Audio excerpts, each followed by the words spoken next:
Okay, here we are again. So this is part 3 of my videos about coloring and creating hair.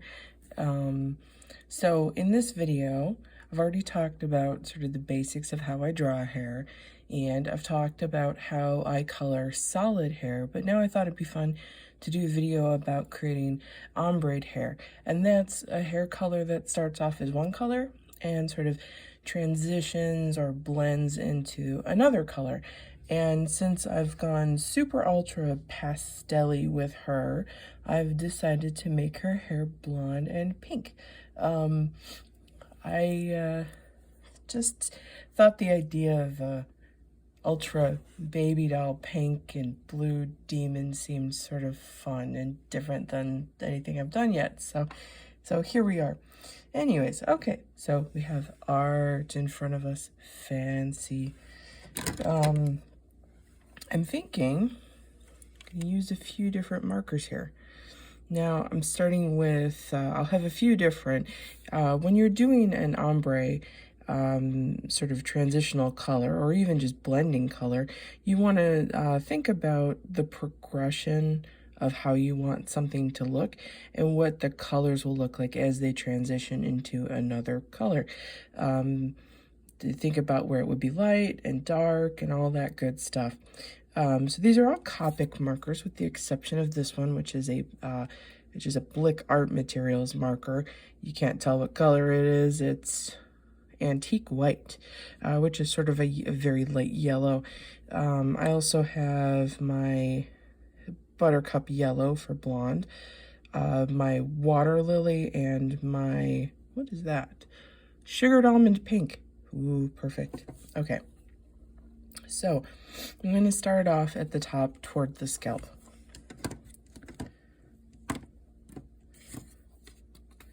Now, let's see. All right. Just sort of go in and do some coloring. Think about where it would start in the scalp, the roots. Kind of make it a little jagged around the hairline, just because if the hair doesn't come out in a really straight line on your scalp line, so it comes out a little jagged, so you want to kind of create the effect of pieces of hair coming out of your scalp, out from the roots.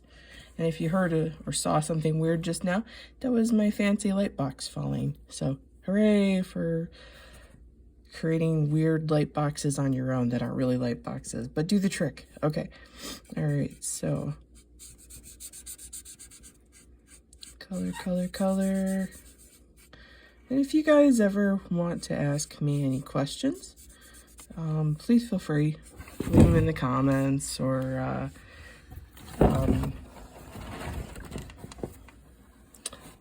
comments is probably a good place. My light box slipped again and I lost my train of thought.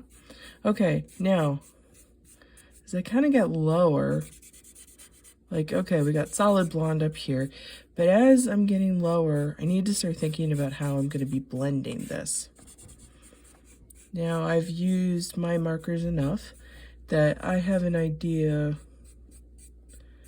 of where or how my colors blend, which color goes best with which color. But if I'm ever in doubt, I always keep a little piece of scrap paper when I'm coloring so that I can, make a little splash of color with the marker on the scratch paper. This one's pretty full up. See what color it looks like, true to color, because sometimes the colors on top of the caps, they don't match the reality of what something looks like, so you need to kind of visualize it. And you can kind of see, like, you could do a test to see how something will blend together. It might be hard to see that yellow, but you can see how it kind of starts to blend a little bit, like it's the next gradation of yellow. So at this point, I'm going to start to color into the yellow with the lighter yellow. Now, this marker, unfortunately, is a little bit dry. So I'm gonna need to fill it, which I will do. And I don't know why my light box is being so grumpy today, but sure as heck is. So we talked about refills before. This is a Copic refill. I'm sorry, this is a Blick Studios refill. So it looks a little different. I'm gonna drip some ink on here.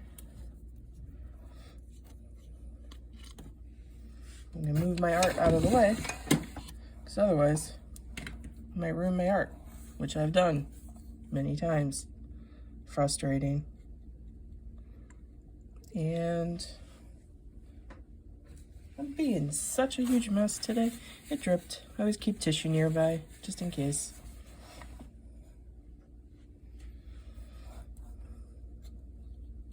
But you want to make this as juicy as possible.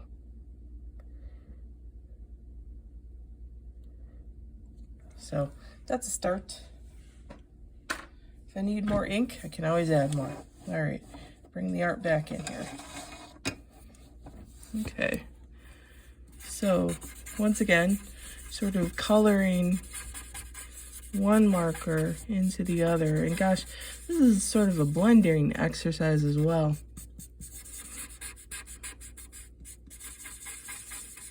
You'll see the yellows start to sort of bleed together.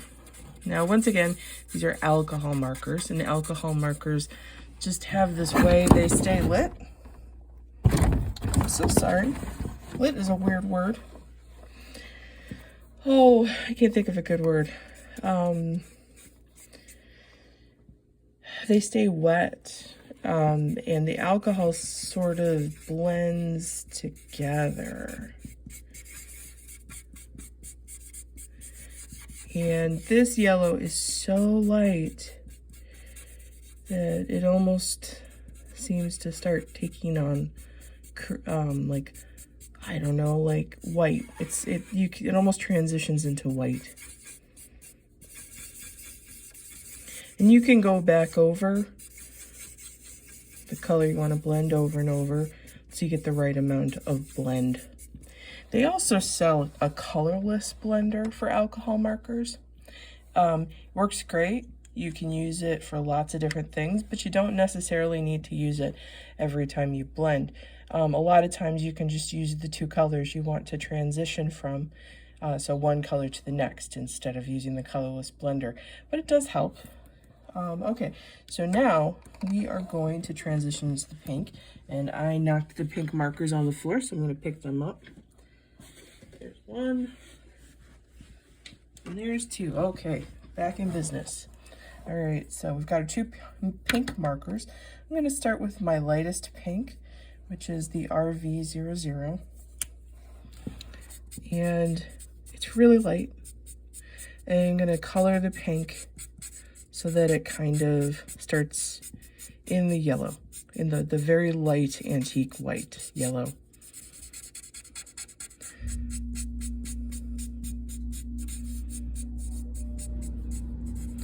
This happens to be a really easy transition. There are times when I'm transitioning colors that I can use as many as 4 or 5 colors just to get to the full intense yellow or the full intense pink or whatever. But for this, I'm only using 4 markers. And I might need to go back in with that RVOO. So I'm going to start with the full pink I would like to eventually transition into. Kind of looks a little like tie-dye. Okay. I need to add a little bit more ink to my RVOO, so I'm going to do that, my water lily pink. And then I'm going to bring the two pink colors together. I'm doing that off camera. This is entertaining to watch, I'm so sure. But at least you have pretty art to look at.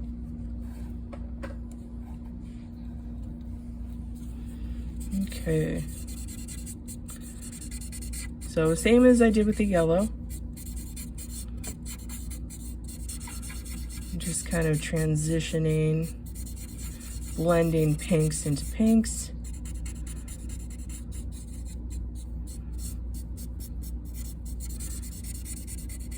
go down a little bit into the darker pink.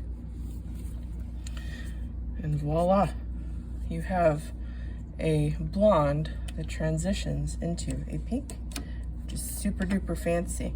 Now I'm gonna come back in, because I'm just like that.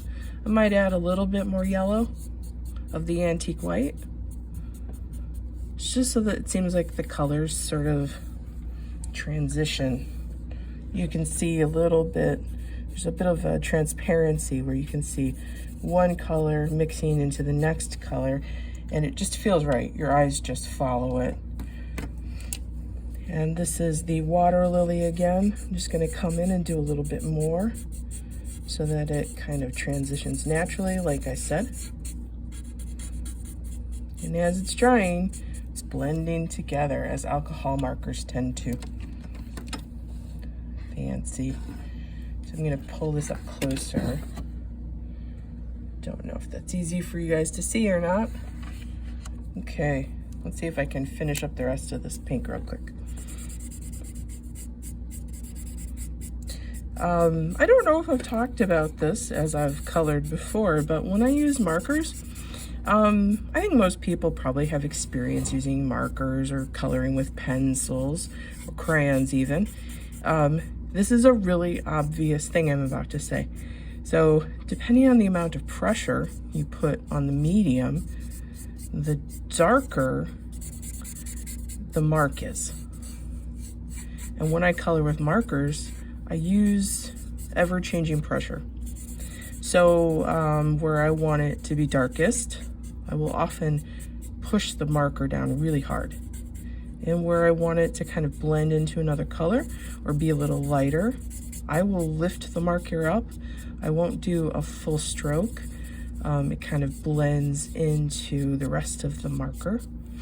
And sometimes actually creates the illusion of shadow, which is kind of cool. I don't just hold the marker at a static amount of pressure. I adjust the amount of pressure.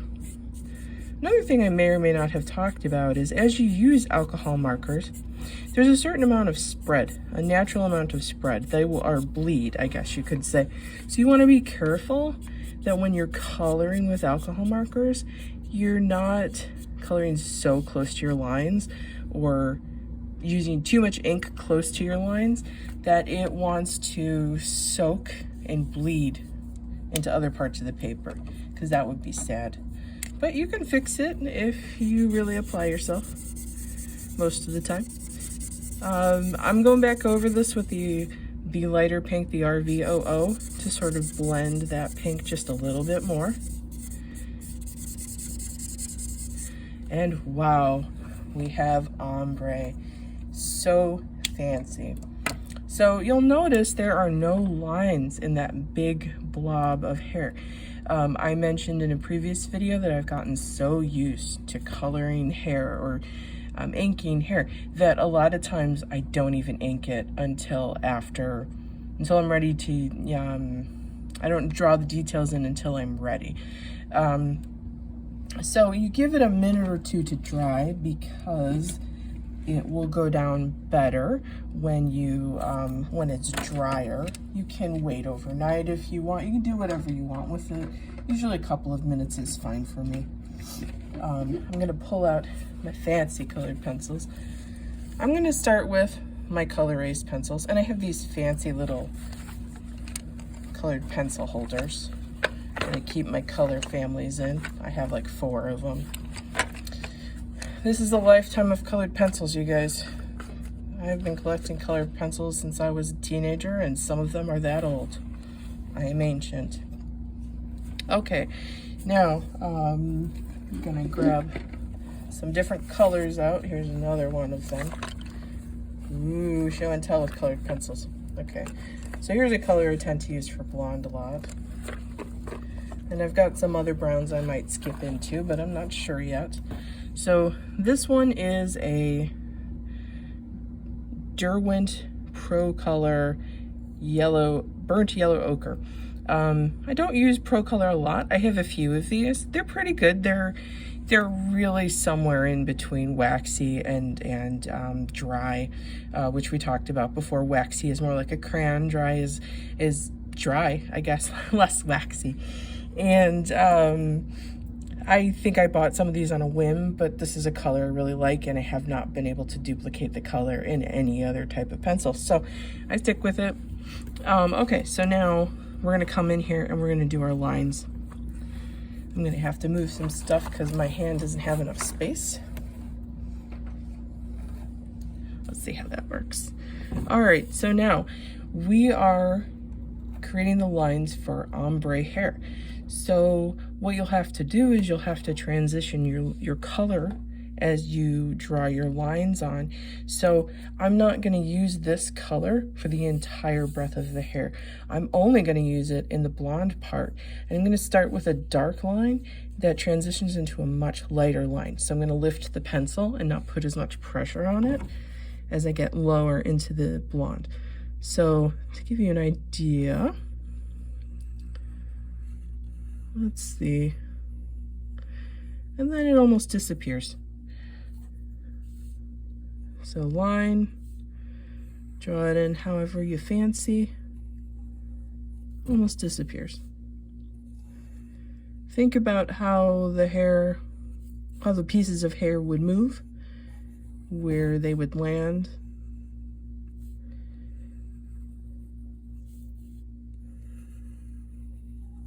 What would look nice, sort of interesting to the eye.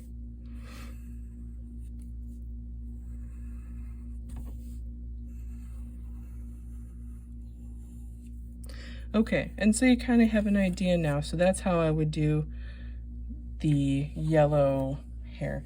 Now I need to transition into a pink because that's where we're headed. Okay, so start a little bit high to overlap a little bit. And this actually might be too light. We'll find out. This is a color race. This is a Prismacolor color race. Just the regular pink. Yeah, that's too light for when we get into the deep dark pink. So I'm gonna set that aside. I have another color race that is also more of a magenta. So I'm gonna go over it.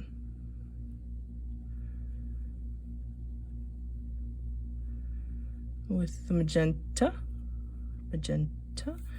By the way, magenta, my favorite Rocky Horror Picture Show character, because I know you all care. And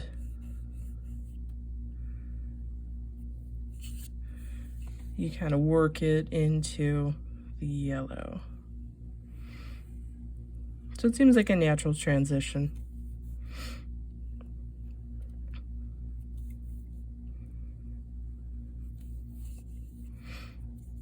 Now I'm going to just draw a bunch of fun hair for a bit.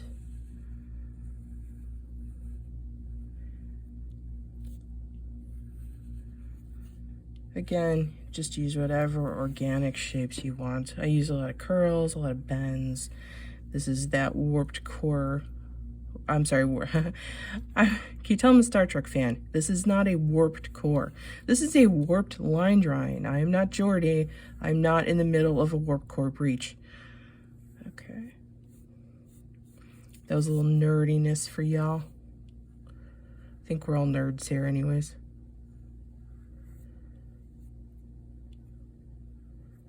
By the way, since we're talking, my favorite Star Trek characters. Ooh, that's really hard. Y'all should leave your favorite Star Trek characters in the comments. I think my favorite of all time is Commander Riker. Just loved Star Trek when I was a teenager. Next Gen was so exciting.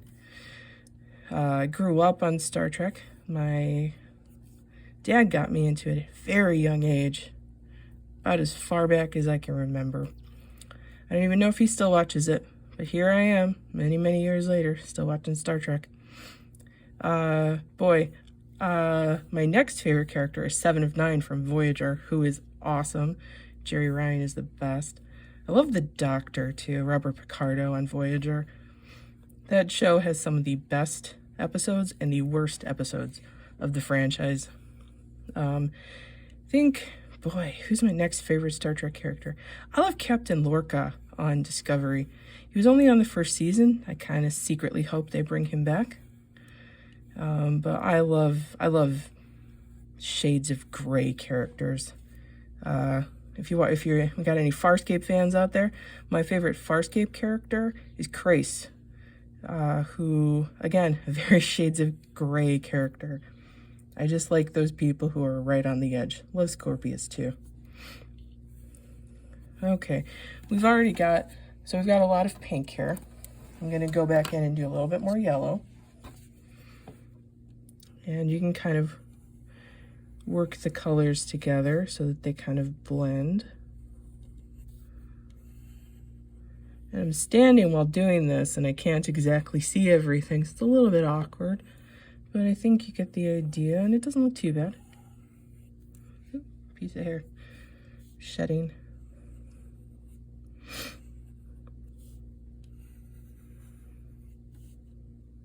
Anyways, like I said, you also leave your favorite Star Trek characters in the comments. We'll talk Trek.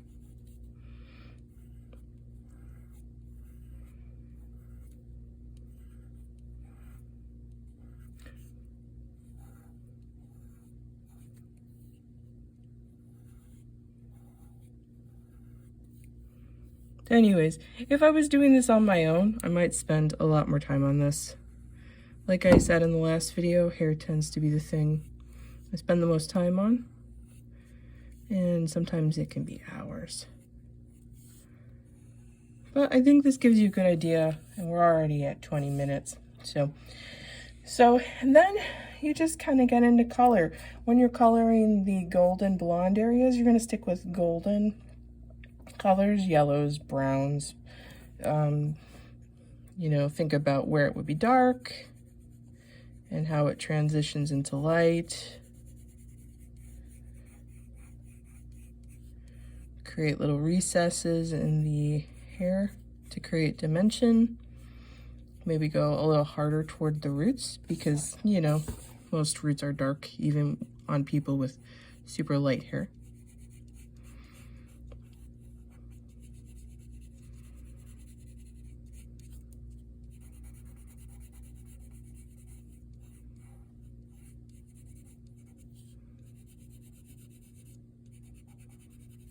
So you kind of go in, you're going to add color and dimension like I said before. Golds, yellows, whites. If you want to get crazy, you can use as many weird colors as you want. This is your art. Do your thing.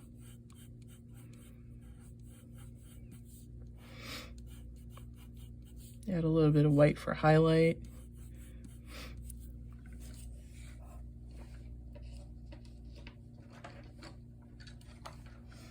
Can use a dark brown to kind of make some darker patches and create some more depth. And again, depending on the pressure you put on it, you want to use a hard pressure at first and then a lighter pressure as it transitions into your different shades. You can get a lot of interesting different colors out of one pencil just based on the amount of pressure you use.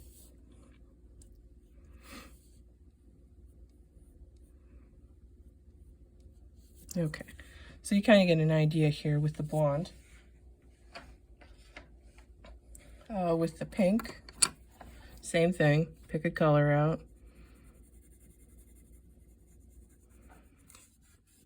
Create some depth in here. And as you're working, like you can do this same thing with ink, but with the ombre colors, I feel like it's easier to transition when you use pencil. It looks just as nice. And since, you know, you can go back in with the same color you started with even as you're coloring and make it darker if you feel like it's a spot that needs a little bit more depth or dark. You can add lines as you color if you're like, oh, I just was remiss in adding enough lines in this area. So you add more in as you go along. And you kind of color into the blonde as well with the pink. And since I'm using a color erase pencil, it's a very dry pencil.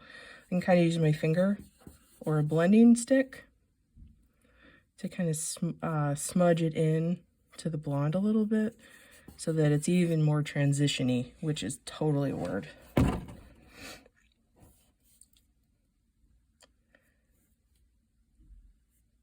But I think you get the idea.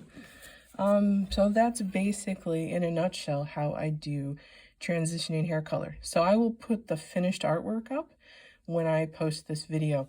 If you'd like to share your favorite Star Trek character, have a question, or maybe even just talk about your favorite science fiction show in the comments, please go for it, because I'm a nerd and I love to talk about nerdy stuff.